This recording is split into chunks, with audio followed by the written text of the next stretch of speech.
Welcome to Fork Up Cargo Logistics, the leading handler of space cargo. As a part of our family of workers, you'll be handling precious cargo across the entire solar system, and when it comes time for docking, we know you'll fit right in. Before we begin, please ensure that all safety equipment, including gloves and hard hats, are worn at all times.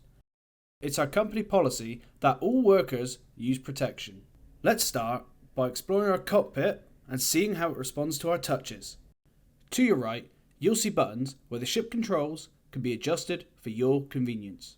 And once you're ready to clock in, you can start your shift with the Job Select button. In future, we hope for multiple workers to be able to fork together.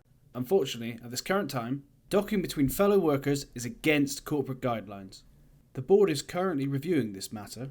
As such, workers will be informed of any updates. This concludes orientation. Please direct any questions or feedback to the suggestion box.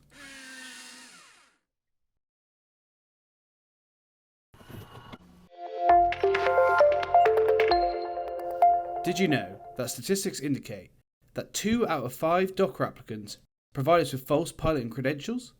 On an unrelated note, we like to test all our new hires with a fun starting assignment. You should see a number of rings outside your cockpit. We want you to pilot the ship through each of them. But any hole is not a goal. You need to fly through them in order.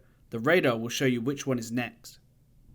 Remember, there is no resistance in space. Your momentum isn't going to slow down on its own. You're going to have to counter it.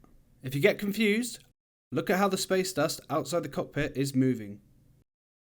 You can also use the velocity indicator, which shows the direction you are moving. But these are the basic laws of space movement. I'm sure, as a perfectly qualified pilot, you already knew all that.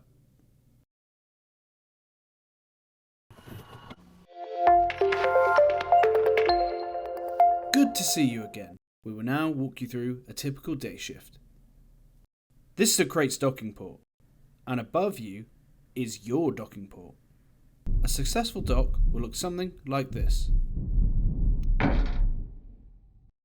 When you get close to a crate, the above display will turn on. Use the 3 indicator lights at the top of the cockpit and adjust the ship so that all 3 lights have turned green. If you do this, you'll have a successful dock. You can click the analog stick to switch into low sensitivity mode. This makes precise movement easier.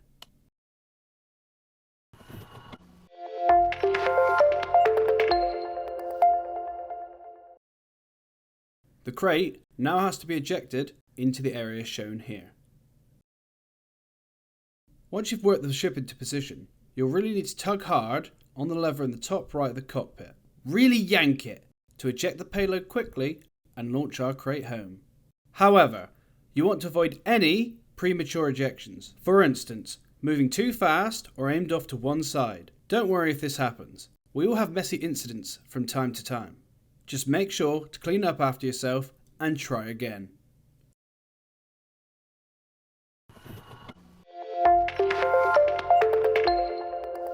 Sometimes cargo may be sent flying away by a collision and even end up in a spin, making further docking attempts impossible. To force cargo out of a spin, each ship is equipped with our patented anti-spin limpets. These can be fired at cargo, and when they attach, they'll use retro rockets to slow the spin down. You'll want to do this until the RPM shows 0. Once the cargo is steady, we can recommence normal docking procedure.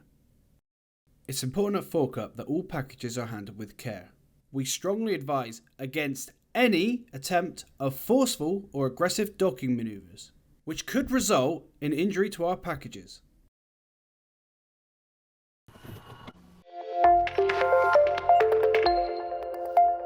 Despite rumours and unrelated ongoing litigation, we would like to remind all workers that Fork Up Cargo Logistics definitely does not deal in nuclear armaments with any independent militia factions operating outside of galactic law. In this shift, you'll be moving highly volatile explosive nuclear ordnance from their nuke carriers to their drop-off points. At Fork Up Cargo Logistics, your safety is one of our top priorities. In order to avoid premature detonation, this cargo must be moved quickly into a designated cooling area. such as the customer's drop-off location. A countdown will be shown on this display, but it won't start until you remove it from the nuke carrier. In the event of a meltdown, you'll have to retrieve another nuke from the same spot as the last one.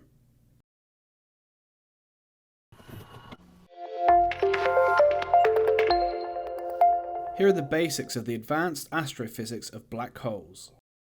Gravity. Black holes have a gravitational pull towards their centre. The closer to the centre, the stronger the pull. Orbit. Some objects can get into a stable orbit around the black hole, including you. Getting into orbit with crates is the smoothest way to dock with them. In order to do so, you'll want to focus on matching their speed and position, much like the chaser crates you may have seen before. This can be achieved by trying to place your velocity indicator over the crate, while simultaneously trying not to crash into it. Plan B. If this proves too difficult, you can always give the crate a strong nudge. And if in doubt, punt it out.